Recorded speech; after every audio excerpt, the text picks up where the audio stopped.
Les animaux malades de la peste. Un mal qui répand la terreur, mal que le ciel en sa fureur inventa pour punir les crimes de la terre, la peste, puisqu'il faut l'appeler par son nom, capable d'enrichir en un jour l'Achéron, faisait aux animaux la guerre. Ils ne mouraient pas tous, mais tous étaient frappés. On n'en voyait point d'occupés à chercher le soutien d'une mourante vie. Nullement n'excitait leur envie, ni loup ni renard n'épiaient la douce et l'innocente proie, les tourterelles se fuyaient, plus d'amour partant, plus de joie. Le lion tint conseil et dit : Mes chers amis, je crois que le ciel a permis pour nos péchés cette infortune, que le plus coupable de nous se sacrifie aux traits du céleste courroux. Peut-être il obtiendra la guérison commune. L'histoire nous apprend qu'en de tels accidents on fait de pareils dévouements. Ne nous flattons donc point, voyons sans indulgence l'état de notre conscience. Pour moi, satisfaisant mes appétits gloutons, j'ai dévoré force moutons. Que m'avait-il fait? Nulle offense. Même il m'est arrivé quelquefois de manger le berger.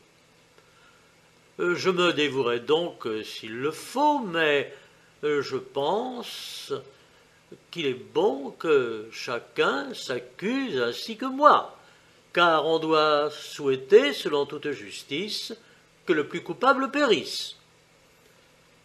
Sire, dit le renard, vous êtes trop bon roi. Vos scrupules vont voir trop de délicatesse.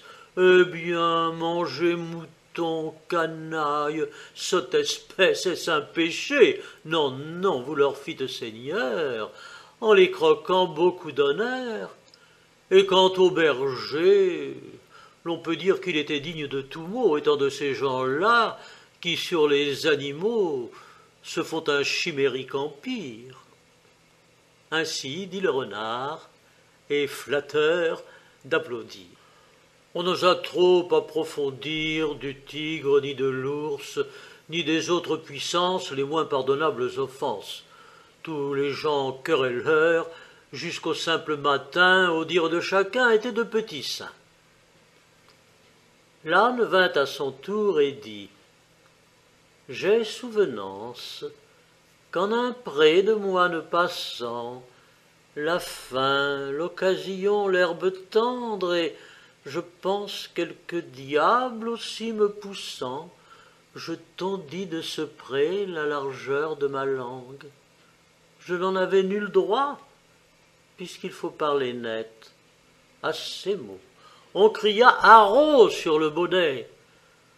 Un loup, quelque peu clair, prouva par sa harangue qu'il fallait dévouer ce maudit animal, ce pelé, ce galeux, d'où venait tout leur mal.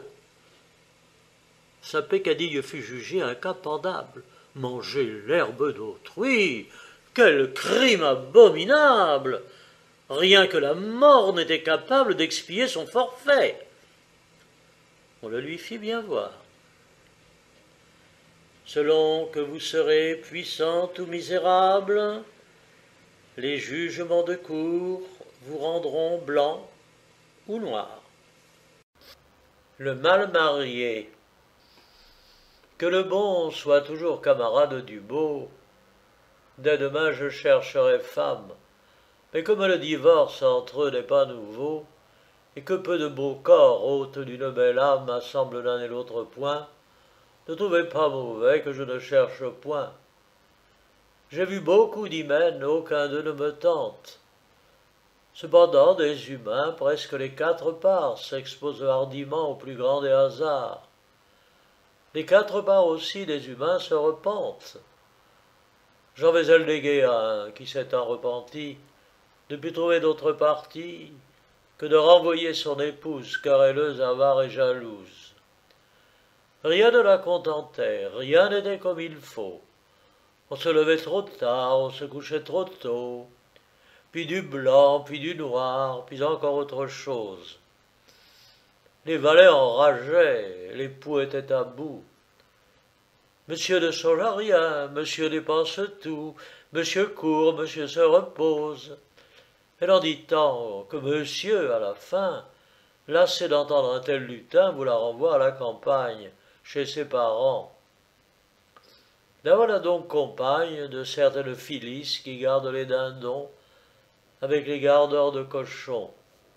Au bout de quelque temps, qu'on la crut adoucie, le mari la reprend. « Eh bien, qu'avez-vous fait? Comment passiez-vous votre vie? L'innocence des champs est-elle votre fête? » « Assez, dit-elle, mais ma peine était de voir les gens plus paresseux qu'ici. Ils ont des troupeaux nul souci. Je leur savais bien dire et m'attirer la haine de tous ces gens si peu soigneux.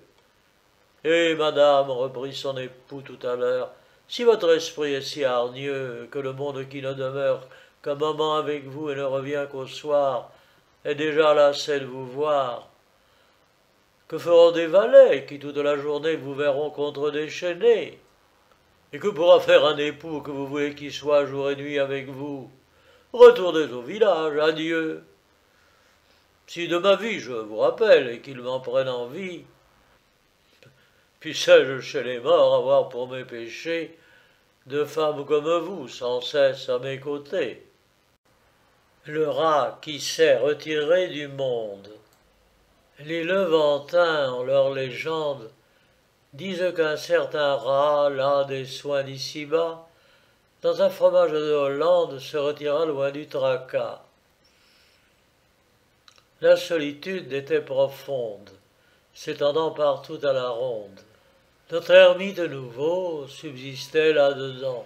Il fit tant de pieds et de dents qu'en peu de jours, il eut au fond de l'ermitage le vivre le couvert. Que faut-il davantage?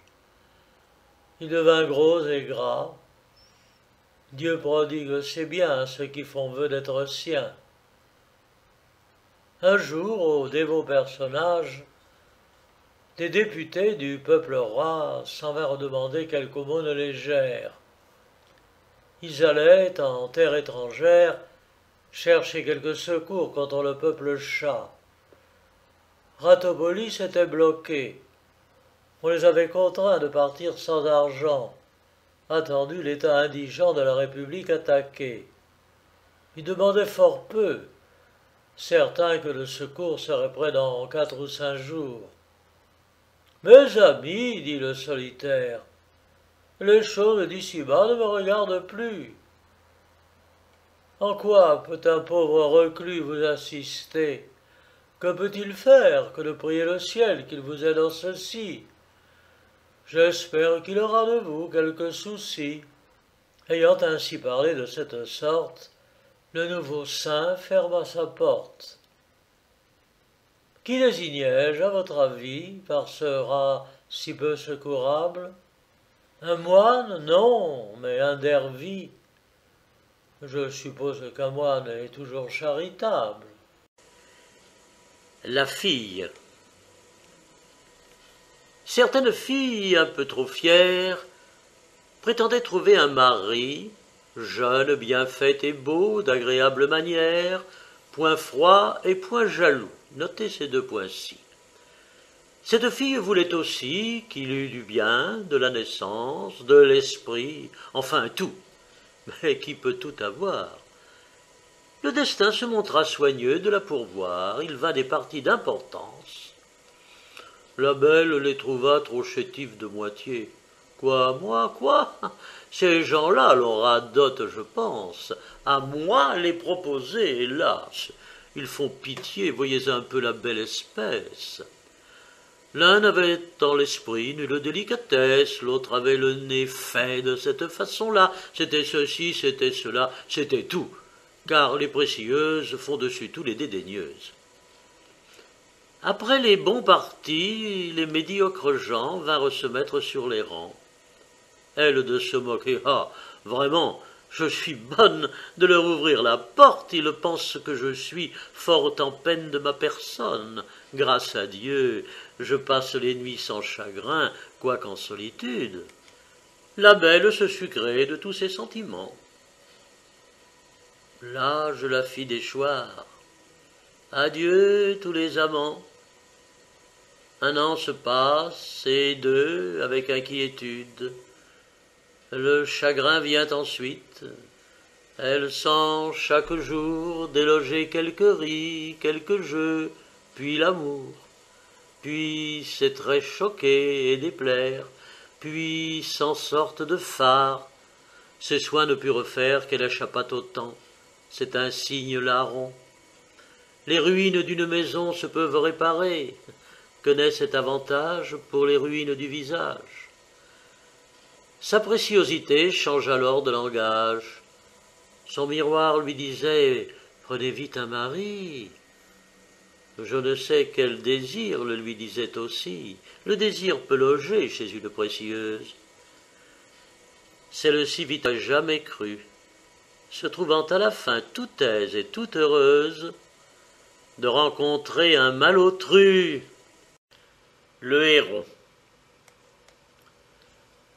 Un jour, sur ses longs pieds, allait je ne sais où le héron au long bec emmanché d'un long cou. Il côtoyait une rivière. L'onde était transparente ainsi qu'au plus beau jour. Ma commère la carpe y faisait 1000 tours avec le brochet son compère. Le héron en eût fait aisément son profit. Tout s'approchait du bord, l'oiseau n'avait qu'à prendre. Mais il crut mieux faire d'attendre qu'il eût un peu plus d'appétit. Il vivait de régime et mangeait à ses heures.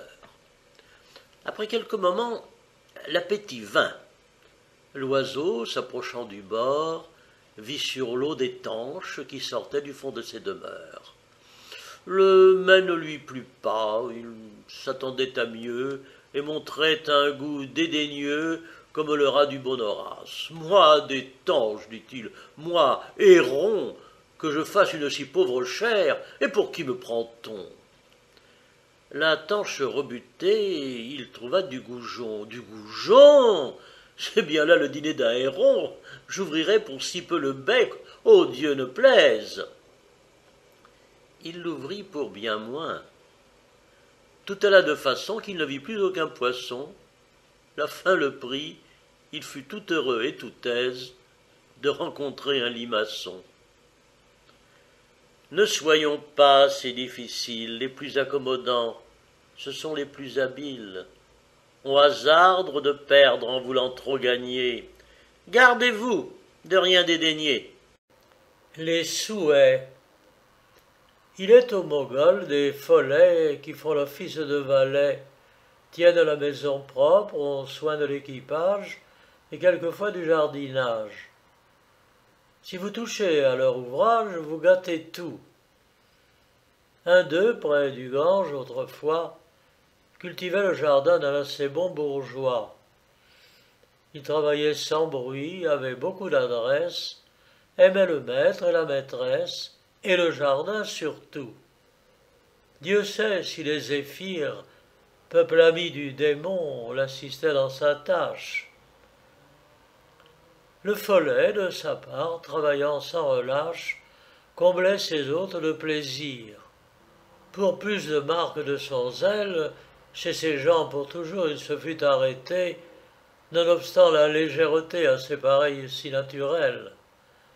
Mais ses confrères, les esprits, firent tant que le chef de cette république, par caprice ou par politique, le changea bientôt du logis. Ordre lui vient d'aller au fond de la Norvège, prendre le soin d'une maison en tout temps couverte de neige. Et d'un doux qu'il était, on vous le fait lapon. Avant que de partir, l'esprit dit à ses hôtes « On m'oblige de vous quitter, je ne sais pas pour quelle faute. Mais enfin il le faut, je ne puis arrêter qu'un temps fort court, un mois, peut-être une semaine. Employez-la, formez 3 souhaits, car je puis rendre 3 souhaits accomplis. 3 sans plus. Souhaiter, ce n'est pas une peine étrange et nouvelle aux humains. Ceci, pour premier vœu, demande l'abondance. et l'abondance à pleine main, versent en leur coffre la finance, et leur grenier le blé, dans leur cave les vins. Tout en crève. Et comment ranger cette chevance? Quel registre, quel soin, quel temps il leur fallut? Tous deux sont empêchés, si jamais on le fut. Les voleurs contre eux complotèrent. Les grands seigneurs leur empruntèrent. Le prince les taxa. Voilà les pauvres gens malheureux par trop de fortune. Ôtez-nous de ces biens l'influence importune, dirent-ils l'un et l'autre. Heureux les indigents. La pauvreté vaut mieux qu'une telle richesse. Retirez-vous, trésor, fuyez.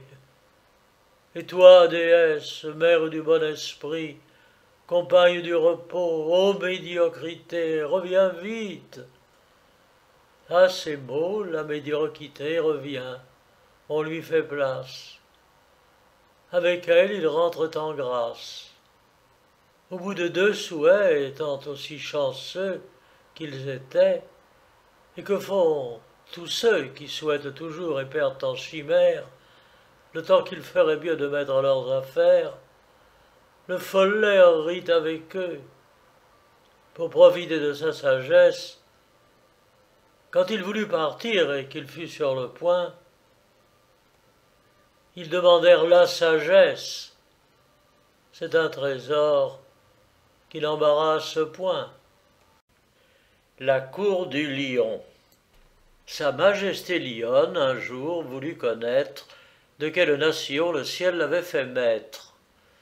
Il manda donc par députés ses vassaux de toute nature, envoyant de tous les côtés une circulaire écriture avec son sceau. L'écrit portait qu'1 mois durant le roi tiendrait cour plénière dont l'ouverture devait être un fort grand festin, suivi des tours de fagotin. Par ce trait de magnificence, le prince à ses sujets étalait sa puissance. En son Louvre, il les invita. Quel Louvre, un vrai charnier, dont l'odeur se porta d'abord au nez des gens.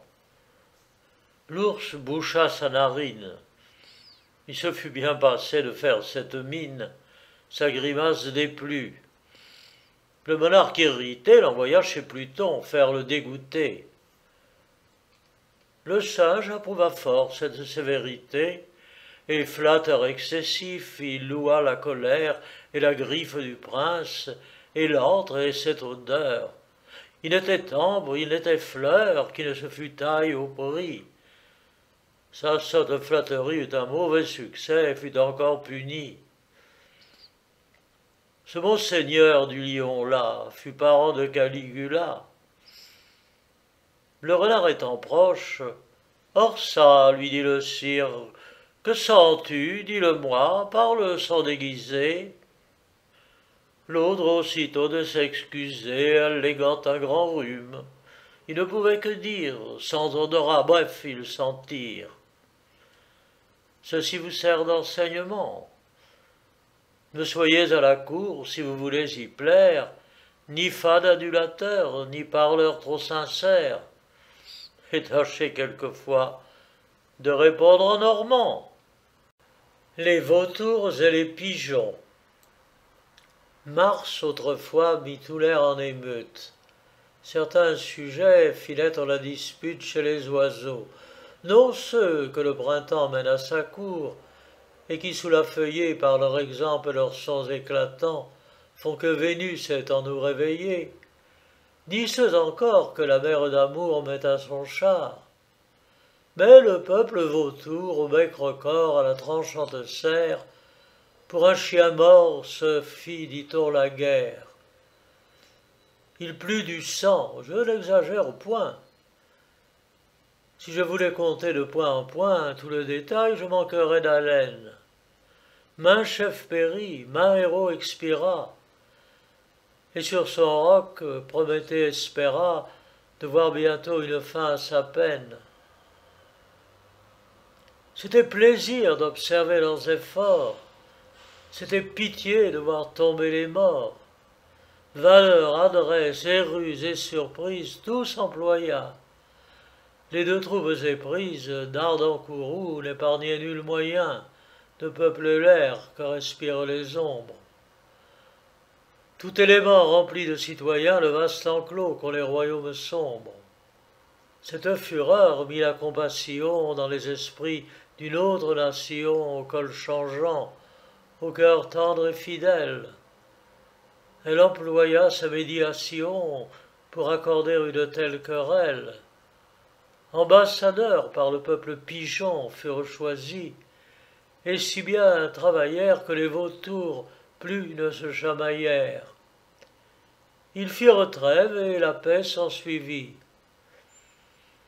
Hélas, ce fut aux dépens de la race, à qui leur aurait dû rendre grâce. La gente maudite aussitôt poursuivit tous les pigeons, en fit ample carnage et dépeupla les bourgades, les champs. Peu de prudence sur les pauvres gens d'accommoder un peuple si sauvage. Tenait toujours diviser les méchants. La sûreté du reste de la terre dépend de là. Semez entre la guerre, où vous n'aurez qu'avec nulle paix. Ceci soit dit en passant, je me tais. Le coche et la mouche. Dans un chemin montant, sablonneux, malaisé, et de tous les côtés au soleil exposé, 6 forts chevaux tiraient un coche. Femmes, moines, vieillards, tout était descendu. L'attelage suait, soufflait, était rendu. Une mouche survient, et des chevaux s'approchent, prétend les animer par son bourdonnement, pique l'un, pique l'autre, et pense à tout moment qu'elle fait aller la machine, s'assied sur le timon, sur le nez du cocher. Aussitôt que le char chemine et qu'elle voit les gens marcher, elle s'en attribue uniquement la gloire, va, vient, fait l'empressé. Il semble que ce soit un sergent de bataille allant en chaque endroit faire avancer ses gens et hâter la victoire. La mouche, en ce commun besoin, se plaint qu'elle agit seule et qu'elle a tout le soin, qu'aucun n'aide aux chevaux à se tirer d'affaire. Le moine disait son bréviaire, il prenait bien son temps. Une femme chantait, c'était bien des chansons qu'alors il s'agissait. Dame Mouche s'en va chanter à leurs oreilles et fait sans sottise pareille. Après bien du travail, le coche arrive au haut. Respirons maintenant, dit la mouche aussitôt, j'ai tant fait que nos gens sont enfin dans la plaine.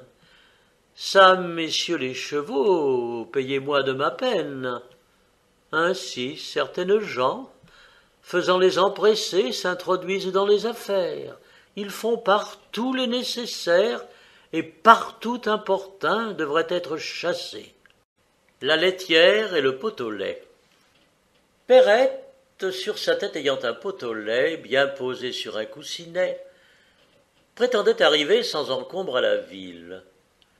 Légère et courvêtue, elle allait à grands pas, ayant mis ce jour-là, pour être plus agile, cotillon simple et souliers plats. Notre laitière ainsi troussée comptait déjà dans sa pensée tout le prix de son lait, en employait l'argent, achetait un 102, faisait triple couvée. La chose allait à bien par son soin diligent. Il m'est, disait-elle, facile d'élever des poulets autour de ma maison. Le renard sera bien habile s'il ne m'en laisse assez pour avoir un cochon. Le porc à s'engraisser coûtera peu de son. Il était qu'enjelu de grosseur raisonnable. J'aurai le revendant de l'argent bel et bon, et qui m'empêchera de mettre en notre étable, vu le prix dont il est, une vache et son veau que je verrai sauter au milieu du troupeau. Perrette là-dessus saute aussi, transportée. Le lait tombe. Adieu, veaux, vaches, cochons, couvées. La dame de ses biens, quittant d'un œil Marie sa fortune ainsi répandue, va s'excuser à son mari en grand danger d'être battu. Le récit en farce en fut fait, on l'appela Le pot au lait. Quel esprit ne bat la campagne? Qui ne fait châteaux en Espagne? Picrocole, Pyrrhus, la laitière, enfin tous, autant les sages que les fous. Chacun songe en veillant, il n'est rien de plus doux. Une flatteuse erreur emporte alors nos âmes, tout le bien du monde est à nous, tous les honneurs, toutes les femmes. Quand je suis seul, je fais au plus brave un défi, je m'écarte, je vais détrôner le Sophie. On m'élit roi, mon peuple m'aime, les diadèmes vont sur ma tête pleuvant. Quelque accident fait-il que je rentre en moi-même? Je suis gros Jean comme devant. Le curé et le mort. Un mort s'en allait tristement, s'emparer de son dernier gîte. Un curé s'en allait gaiement enterrer ce mort au plus vite. Notre défunt était en carrosse porté, bien et dûment empaqueté, et vêtu d'une robe, hélas, qu'on nomme bière, robe d'hiver, robe d'été, que les morts ne dépouillent guère. Le pasteur était à côté, récitait à l'ordinaire maintes dévotes oraisons, et des psaumes et des leçons, et des versets et des répons. Monsieur le mort, laissez-nous faire, on vous en donnera de toutes les façons. Il ne s'agit que du salaire. Messire Jean Chouart couvait les yeux son mort, comme si l'on dût lui ravir ce trésor. Et des regards semblaient lui dire « Monsieur le mort, j'aurai de vous tant en argent et tant en cire, et tant en d'autres menus coups. » Il fondait là-dessus l'achat d'une feuillette du meilleur vin des environs, certaines pièces assez proprettes et sa chambrière paquette devait voir des cotillons. Sur cette agréable pensée, un heurt survient. Ah, Dieu le char! Voilà messire Jean Chouart, qui du choc de son mort a la tête cassée. Le paroissien en plomb entraîne son pasteur. Notre curé suit son seigneur. Tous deux s'en vont de compagnie. Proprement toute notre vie. Et le curé Chouart, qui sur son mort comptait, est la fable du pot au lait. L'homme qui court après la fortune et l'homme qui l'attend dans son lit. Qui ne court après la fortune? Je voudrais être en lieu d'où je puisse aisément contempler la foule importune de ceux qui cherchent vainement cette fille du sort de royaume en royaume, fidèle courtisan d'un village fantôme. Quand ils sont près du bon moment, l'inconstance aussitôt à leur désir échappe.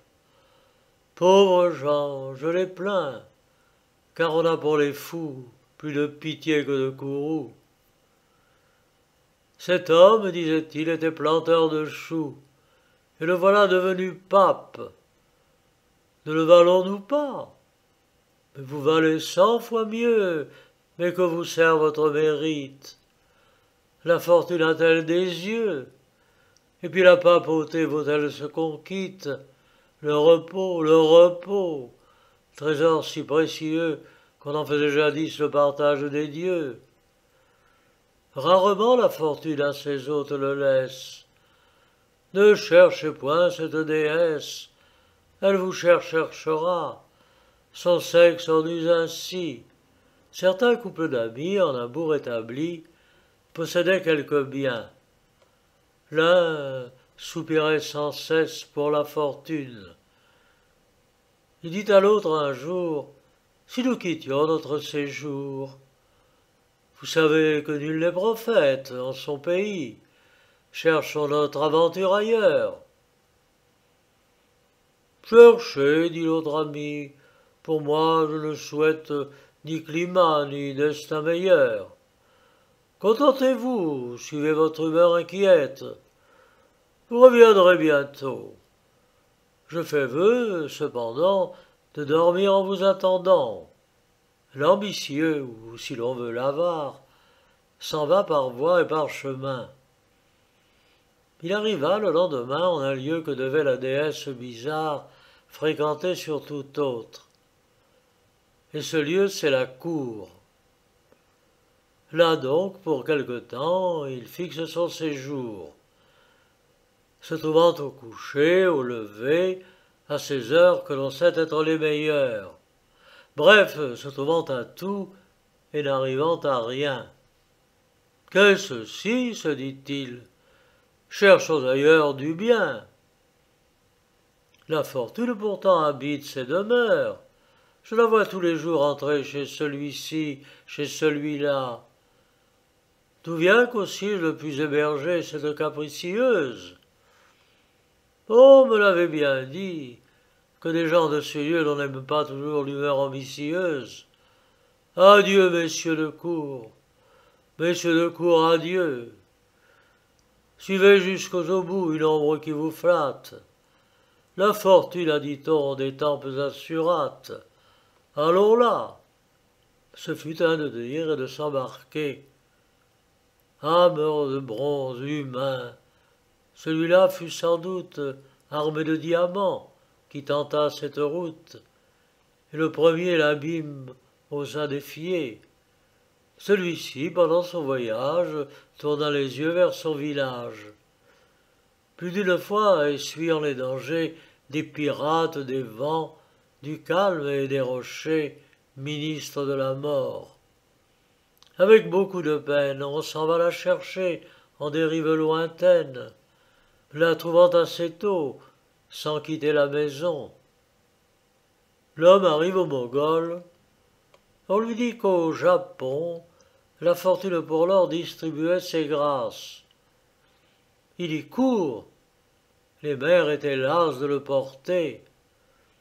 Et tout le fruit qu'il tira de ses longs voyages, ce fut cette leçon que donnent les sauvages. Demeure en ton pays, par la nature instruit. Le Japon ne fut pas plus heureux à cet homme que le Mongol l'avait été. Ce qui lui fit conclure, en somme, qu'il avait à grand tort son village quitté. Il renonce aux courses ingrates, revient en son pays, voit de loin ses pénates, pleure de joie et dit « Heureux qui vit chez soi !» de régler ses désirs faisant tout son emploi. Il ne sait que par oui dire ce que c'est que la cour, la mer et ton empire, fortune, qui nous fait passer devant les yeux des dignités, des biens, que jusqu'au bout du monde on suit, sans que les faits aux promesses répondent. Oh, désormais je le bouge, et ferai 100 fois mieux en raisonnant de cette sorte. Et contre la fortune, ayant pris ce conseil, il la trouva assise à la porte de son ami plongé dans un profond sommeil. Les deux coqs. Deux coqs vivaient en paix. Une poule survint, et voilà la guerre allumée. Amour, tu perdis Troie, et c'est de toi que vint cette querelle envenimée, où du sang des dieux même on vit le Xanthe teint. Longtemps, entre nos coqs, le combat se maintint, le bruit se répandit par tout le voisinage, la gente qui porte crête au spectacle accourut, plus d'une Hélène au beau plumage fut le prix du vainqueur. Le vaincu disparut. Il alla se cacher au fond de sa retraite, pleura sa gloire et ses amours qu'un rival, tout fier de sa défaite, possédait à ses yeux. Il voyait tous les jours cet objet rallumer sa haine et son courage. Il aiguisait son bec, battait l'air et ses flancs, et s'exerçant contre les vents, s'armait d'une jalouse rage. Il n'en eut pas besoin. Son vainqueur, sur les toits, s'alla percher et chanter sa victoire. Un vautour entendit sa voix. Adieu, les amours et la gloire, tout cet orgueil périt sous l'angle du vautour. Enfin, par un fatal retour, Son rival autour de la poule s'en vint refaire le coquet.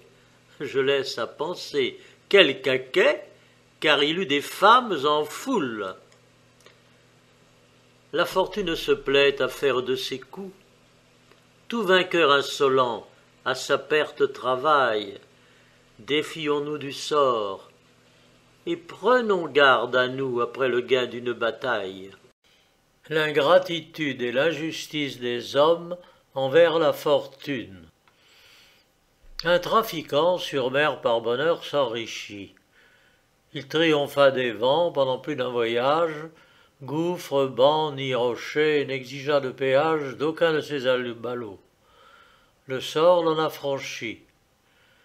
Surtout ses compagnons, Atropos et Neptune, recueillirent leurs droits, tandis que la fortune prenait soin de mener son marchand à bon port. Facteur, associé, chacun lui fut fidèle. Il vendit son tabac, son sucre, sa cannelle. Ce qu'il voulut, sa porcelaine encore, le luxe et la folie enflèrent son trésor. Bref, il plut dans son escarcelle. On ne parlait chez lui que par double ducat, et mon homme d'avoir chiens, chevaux et carrosses. Ses jours de jeûne étaient des noces. Un ancien ami, voyant ces somptueux repas, lui dit « Et d'où vient donc un si bon ordinaire ? Et d'où viendrait-il que de mon savoir-faire ?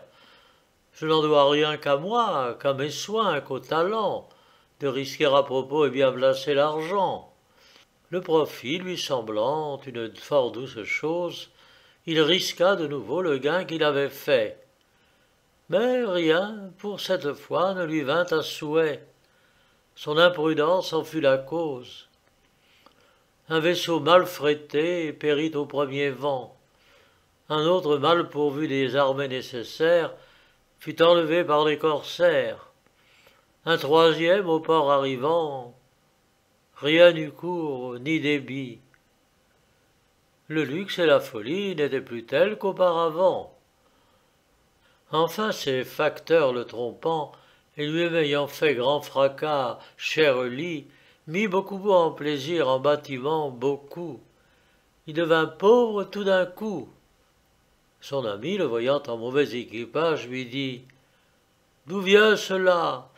De la fortune, hélas. » « Consolez-vous, dit l'autre, et s'il ne lui plaît pas que vous soyez heureux, tout au moins soyez sage. Je le sais s'il crut ce conseil, mais je sais que chacun impute en cas pareil son bonheur à son industrie, et si de quelque échec notre faute est suivie, nous disons injures au sort. Chose n'est ici plus commune. Le bien, nous le faisons, le mal, c'est la fortune. On a toujours raison, le destin toujours tort. Les devineresses. C'est souvent du hasard que naît l'opinion, et c'est l'opinion qui fait toujours la vogue. Je pourrais fonder ce prologue sur gens de tous états. Tout est prévention, cabale, entêtement, point ou peu de justice. C'est un torrent qui faire. Il faut qu'il ait son cours. Cela fut et sera toujours. Une femme à Paris faisait la pythonisse. On l'allait consulter sur chaque événement. Perdait-on un chiffon, avait-on un amant, un mari vivant trop, au gré de son épouse, une mère fâcheuse, une femme jalouse, chez la devineuse on courait pour se faire annoncer ce que l'on désirait. Son fait consistait en adresse, quelques termes de l'art, beaucoup de hardiesse, du hasard quelquefois, tout cela concourait. Tout cela bien souvent faisait crier miracle. Enfin, quoiqu'ignorante à 23 carats, elle passait pour un oracle. L'oracle était logé dedans un galetas. Là, cette femme emplit sa bourse, et sans avoir d'autres ressources, gagnait de quoi donner un rang à son mari. Elle achète un office, une maison aussi. Voilà le galetas rempli d'une nouvelle hôtesse à qui toute la ville, femmes, filles, valets, gros messieurs, tout enfin, allait comme autrefois demander son destin. Le galetas devint l'antre de la Sibylle. L'autre femelle avait achalandé ce lieu. Cette dernière femme eut beau faire, eut beau dire, moi devine, on se moque, et messieurs, sais-je lire? Je n'ai jamais appris que ma croix de par Dieu.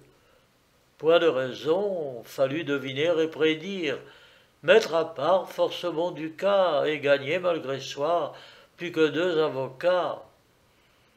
Le meuble et l'équipage aidaient fort à la chose. 4 sièges boiteux, un manche de balai, tout sentait son sabbat et sa métamorphose. Quand cette femme aurait dit vrai dans une chambre tapissée, on s'en serait moqué. La vogue était passée au galetas. Il avait le crédit. L'autre femme se morfondit. L'enseigne fait la chalandise. J'ai vu dans le palais une robe mal mise, gagner gros. Les gens l'avaient prise pour maître tel, qui tenait après soi force écoutant. Demandez-moi pourquoi. Le chat, la belette et le petit lapin. Du palais d'un jeune lapin, dame Belette, un beau matin s'empara. C'est une rusée. Le maître étant absent, ce lui fut chose aisée. Elle porta chez lui ses pénates, un jour qu'il était allé faire à l'aurore sa cour, parmi le thym et la rosée. Après qu'il eut brouté, trotté, fait tous ses tours, Jeannot Lapin retourne au souterrain séjour. La belette avait mis le nez à la fenêtre. Ô dieux hospitaliers, que vois-je ici paraître, dit l'animal chassé du paternel logis. Oh là, madame la belette, que l'on déloge sans trompette, où je vais avertir tous les rats du pays. La dame au nez pointu répondit que la terre était au premier occupant. C'était un beau sujet de guerre, qu'un logis où lui-même il n'entrait qu'en rampant. Et quand ce serait un royaume, je voudrais bien savoir, dit-elle, quelle loi en a pour toujours fait l'octroi à Jean, fils ou neveu de Pierre ou de Guillaume, plutôt qu'à Paul, plutôt qu'à moi? Jean Lapin a l'égal, la coutume et l'usage. Ce sont, dit-il, leurs lois qui m'ont de ce logis rendu maître et seigneur, et qui de père en fils l'ont de Pierre à Simon, puis à moi Jean, transmis. Le premier occupant, est-ce une loi plus sage? Or bien, sans crier davantage, rapportons-nous, dit-elle, à Ramine Gravis. C'était un chat, vivant comme un dévot ermite, un chat faisant la chatte-mite, un saint homme de chat bien fourré, gros et gras, arbitre expert sur tous les cas. Jean Lapin pour juge l'agré. Les voilà tous deux arrivés devant sa majesté fourrée. Gripomino leur dit « Mes enfants, approchez, approchez, je suis sourd, les ans sont la cause. » L'un et l'autre approcha, ne craignant nulle chose. Aussitôt qu'à portée il vit les contestants, Gripomino, le bon apôtre, jetant des 2 côtés la griffe en même temps, mit les plaideurs d'accord en croquant l'un et l'autre. Ceci ressemble fort au débat qu'ont parfois les petits souverains se rapportant au roi. La tête et la queue du serpent. Le serpent a 2 parties, du genre bien ennemi, tête et queue, et toutes 2 ont acquis un nom fameux auprès des parcs cruels, si bien qu'autrefois entre elles il survint de grands débats pour le pas. La tête avait toujours marché devant la queue au ciel se plaignit et lui dit « Je fais maintes et maintes lieues comme il plaît à celle-ci. Croit-elle que toujours j'en veuille user ainsi? Je suis son humble servante. On m'a faite, Dieu merci, sa sœur et non sa suivante. toutes deux de même sang, traitez-nous de même sorte. Aussi bien qu'elle, je porte un poison prompt et puissant. Enfin, voilà ma requête. C'est à vous de commander, qu'on me laisse précéder à mon tour, ma sœur la tête. Je la conduirai si bien qu'on ne se plaindra de rien. Le ciel eut pour ses vœux une bonté cruelle. Souvent, sa complaisance a de méchants effets.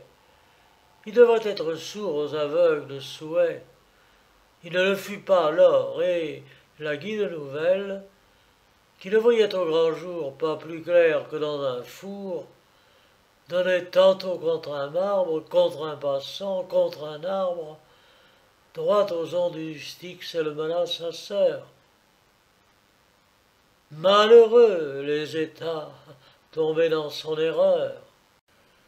Un animal dans la lune. Pendant qu'un philosophe assure que toujours par leur sens les hommes sont dupés, un autre philosophe jure qu'ils ne nous ont jamais trompés. Tous les deux ont raison, et la philosophie dit vrai quand elle dit que les sens se tromperont, tant que sur leur rapport les hommes jugeront. Mais aussi, si l'on rectifie l'image de l'objet sur son éloignement, sur le milieu qui l'environne, sur l'organe et sur l'instrument, les sens ne tromperont personne. La nature ordonna ces choses sagement. J'en dirai quelques jours les raisons amplement. J'aperçois le soleil. Quelle en est la figure? Ici-bas, ce grand corps n'a que 3 pieds de tour. Mais si je le voyais là-haut dans son séjour, que serait-ce à mes yeux que l'œil de la nature? Sa distance me fait juger de sa grandeur. Sur l'angle et les côtés, ma main le détermine. L'ignorant le croit plat, j'épaissis sa rondeur. Je le rends immobile et la terre chemine. Bref, je dément mes yeux en toute sa machine. Ce sens ne me nuit point par son illusion. Mon âme, en toute occasion, développe le vrai, caché sous l'apparence. Je ne suis point d'intelligence, avec mes regards peut-être un peu trop prompts, ni mon oreille lente à m'apporter les sons. Quand l'eau courbe un bâton, ma raison le redresse. La raison décide en maîtresse. Mes yeux, moyennant ce secours, ne me trompent jamais en me mentant toujours. Si je crois leur rapport, erreur assez commune, une tête de femme est au corps de la lune. Y peut-elle être? Non. D'où vient donc cet objet? Quelques lieux inégaux font de loin cet effet. La lune nulle part dans sa surface unie. Montueuse en des lieux, en d'autres aplanie. L'ombre avec la lumière y peut tracer souvent un homme, un bœuf, un éléphant. Naguère l'Angleterre y vit chose pareille. La lunette placée, un animal nouveau parut dans cet astre si beau, et chacun de crier merveille. Il était arrivé là-haut un changement, qui présageait sans doute un grand événement. Savait-on si la guerre, entre autant de puissance, n'en était point l'effet? Le monarque accourut, il favorise en roi ses hautes connaissances. Le monstre dans la lune à son tour lui parut. C'était une souris cachée entre les vers. Dans la lunette était la source de ces genres. On en rit. Peuple heureux, mais quand pourront les François se donner comme tout entier à ses emplois? Mars nous fait recueillir d'amples moissons de gloire. C'est à nos ennemis de craindre les combats, à nous de les chercher, certain que la victoire amante de Louis suivra par tous ses pas. Ces lauriers nous rendront célèbres dans l'histoire. Même les filles de mémoire ne nous ont point quittés. Nous goûtons des plaisirs. La paix fait nos souhaits, non point nos dessoupirs. Charles en sait jouir. Il serait dans la guerre signaler sa valeur et mener l'Angleterre à ces jeux qu'en repos elle voit aujourd'hui. Cependant, s'il pouvait apaiser la querelle, que dansant, est-il rien de plus digne de lui? La carrière d'Auguste a-t-elle été moins belle que les fameux exploits du premier des Césars? Ô peuple trop heureux, quand la paix viendra-t-elle nous rendre comme vous, tout entier aux beaux-arts?